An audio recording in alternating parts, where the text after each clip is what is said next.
Sherlock Holmes and the Sport of Kings. Chapter 6. Holmes has the answers. On the train back to London, Holmes told us the story behind the mystery, and the time went very quickly. Before we went down to King's Island, my friend began. I thought it was Fitzroy Simpson. But when we arrived at the stables, I suddenly remembered the hot meat curry. Why didn't I think of it before? That, you see, was the beginning.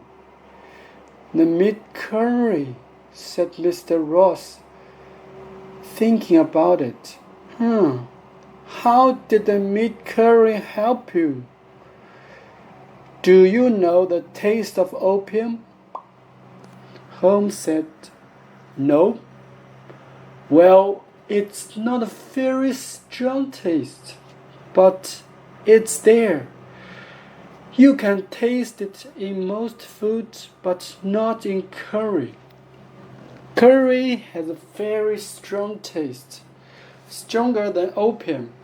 So the killer says, I need a night when the dinner is a meat curry. Then Ned Hunter can eat his dinner happily without the taste of opium and go to sleep. But did Fitzroy Simpson know that curry was the dinner on Monday nights? Of course not. How could he? He didn't make the dinner. He was a stranger at King's Island. He knew nobody in the trainer's house. So we forget Simpson and think again. Who knew about the curry before dinner on the Monday night? John Straker and his wife, I said, and the servant. Right, Watson. And so on to the next question, about the dog. We know there was a dog in the stables that night because Ned Hunter took the dog out when Simpson was there. Then, in the middle of the night, someone went into the stables and took out a horse. The two boys sleeping upstairs in the stables heard nothing, because there was nothing to hear. The dog did not bark. Why not? Said Mr. Ross. It didn't bark because it knew the visitor. Dogs only bark at strangers. Right again. So the midnight visitor was John Straker. But why did he take the horse out? What did he want? It was something dishonest. Or why did he put opium in his stable boy's dinner? We all know about the dishonest trainers. They can make a lot of money. They put big bets against their own horse and then stop their horse winning. But how? What was Straker's plan here? Perhaps the answer was in his pockets, I thought. And so it was. You remember the strange knife. Dr. Watson here told us about it. A knife used by doctors in hospitals. With a knife like this, you can make a cut, a very, very small cut, in the tendon of a horse's back leg. Nobody can see the cut, and the horse only feels it a little. He's not lame, but he doesn't run his best, so he cannot win the race. And Straker wanted to do this to my horse, cried Mr. Ross. How could he? I thought he was a good man. No, said Holmes. He wasn't a good man, or a careful one. No horse stands quietly when a knife goes into its back leg. Straker didn't want anyone to hear the noise, so he took the horse out onto the moor. The candle and the match, I said. Of course.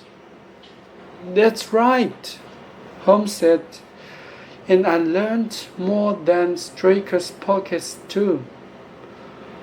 You are a man of the world, Mr. Ross. Do men carry other men's bills around in their pockets? No, they do not. So, who was Miss Barbisham? Another name for John Straker. And there was a lady in the case too, a very expensive lady. I talked to Mrs. Straker about the dress and the hat on the bill, but she knew nothing about them. And on Monday night, out on the moor, said Mr. Ross, what happened, do you think? How about this, said Holmes. Straker takes the horse down the hill. He seems a scarf on the ground and takes it with him. Why? I don't know. He puts his coat on a tree, got out the candle and the matches and the knife, and begins his work. But Silver Blaze doesn't like it. Perhaps he's afraid, perhaps he feels something is wrong. He's a big, strong horse, and he gets angry. He kicks out with his back legs, and the horseshoes hit Straker on the head. Straker goes down into the mud, and the knife in his hand goes into his own leg. The horse disappears into the night. Wonderful, Mr. Ross said. You tell it very well, Mr. Holmes. I see it all now. And the sheep? I asked. What about the sheep? You told Inspector Gregory that they were important. Ah, yes, Watson, the sheep. Holmes smiled. And they were important. It's not easy to make a very small cut in an animal's tendon, and the Straker did not want to get it wrong. He needed to practice first. But what on? There were his own sheep right in front of him. And where did you go in London? The lady after we got back? I asked. Was it to that dressmaker on the bill for Mr. Derbyshire? Very good, Watson. Mr. Holmes laughed. Yes, I had a photograph of Straker, and the dressmaker knew him at once. Oh yes, she said, that's Mr. Derbyshire. I do a lot of work for him. Mrs. Derbyshire is a very beautiful lady, and she likes expensive dresses. Holmes laughed again. It's an old story. Straker is not the first man with two women in his wife. He needed more money for the expensive Mrs. Derbyshire, so he thought of his plan with Silver Blaze, and there you have it, Mr. Ross. Yes, I understand it all now, said Mr. Ross. And thank you very much, Mr. Holmes. There's just one thing. Where was the horse? Ah, yes. The horse was safe and well, and with a friend, said Sherlock Holmes. I can't tell you who or where, because I made a promise. But here we are, nearly in London. you have the answer to the mystery, Mr. Holmes.